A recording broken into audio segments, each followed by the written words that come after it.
In the vast, unbroken wilderness of the north, there is a silence that speaks. It is not the absence of sound, but a heavy, expectant presence that settles between the ancient pines and the moss-covered granite. For centuries, those who lived on the edge of these forests, the charcoal burners, the lone hunters, and the isolated farmers, knew that this silence had a mistress.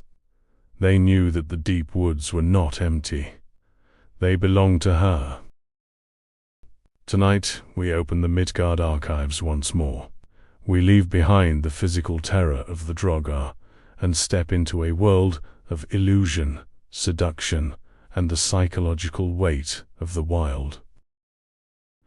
We go in search of the Huldra, the woman with the hollow back. Imagine you are a traveler in the 19th century, navigating a dim forest path as the sun begins to dip below the jagged horizon. The air turns cold, and the shadows of the trees stretch out like long grasping fingers. Just as the isolation begins to weigh on your mind, you see her. She stands in a clearing, bathed in the soft, ethereal light of the dusk. She's wearing a dress of shimmering silk, her hair a cascade of gold that seems to glow against the dark bark of the trees. She is the most beautiful creature you have ever seen. She smiles, and in that moment, the fear of the forest vanishes. You want nothing more than to follow her deeper into the trees. But you must look closer. You must wait for her to turn. Because the Huldra is a creature of the unheard north, a guardian of the deep, who possesses a secret that can only be seen once you are too far gone to return. The name Huldra finds its roots in the Old Norse word Huldra, meaning hidden or secret. Across Scandinavia, she is a being of many names and many faces. In the high, craggy mountains of Norway, she is the Huldra, often described as a queen of the underground people.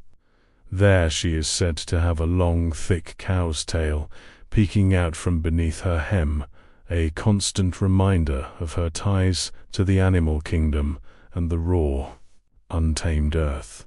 But as we move into the dense, dark forests of Sweden, she becomes the Skogsrået, the mistress of the forest. Here, the tail is often replaced by a fox's brush, or, more terrifyingly, she has no tail at all. Instead, her deception is more profound. If you meet her face to face, she is perfection. But if she turns, the illusion shatters. Her back is not made of skin and bone. It is a hollowed-out tree trunk, crawling with grey bark, moss, and the rot of the woods. She's not merely a spirit living in the forest. She is a physical manifestation of the forest itself, a piece of the wild that has learnt the art of human disguise. The Midgard archives have recovered several accounts from the 17th and 18th centuries that treat these encounters not as fairy tales, but as life-altering events recorded with the gravity of medical crises. Our first recovered account takes us to the province of Dalarna in the year 1742. A young man named Erik, a charcoal burner tasked with tending a kill deep in the woods, reported a strange visitation. In the dead of winter, as he sat alone by the fire, a woman of impossible grace appeared. She offered to help him keep watch over the kill, speaking with a voice that sounded like wind through the needles. They spent the entire night in deep conversation, and Erik felt a connection more profound than any he had felt with a human woman. But as the first grey light of dawn touched the treetops, the woman stood up to leave. As she walked away, Erik noticed a large, jagged hole in her back, resembling a rotted stump. From that day on, the record states, he was Skogsfyrd, forest-led. He lost all interest in his village, his work, and his family. He spent his remaining days staring at the tree line, eventually wandering back into the pines, never to be seen again. To be forest-led was to have your soul replaced by the silence of the woods. Our second account comes from the rugged borderlands between Sweden and Norway. It concerns a hunter named Nils, who was known for his uncanny luck. He never missed a shot, and his larder was always full, even in the leanest winters. The villagers whispered that Nils had made a pact with the Warden of the Wild, according to local law. A hunter could earn the Huldra's favor by leaving a tax, a portion of their kill, or a piece of silver on a flat stone deep in the forest. In return, the Huldra would blow down the barrel of the hunter's rifle, imbuing the weapon with a supernatural accuracy. Nils, however, grew arrogant. One evening, after a successful hunt, he encountered a beautiful woman on the path.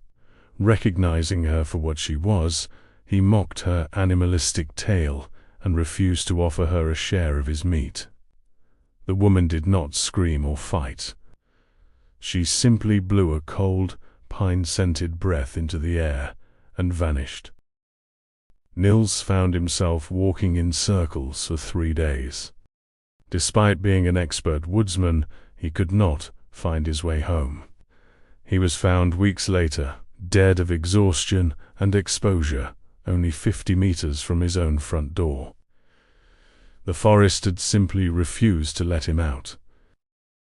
The third entry in our archive involves the Kalori, the charcoal burners, who lived in total isolation for months at a time.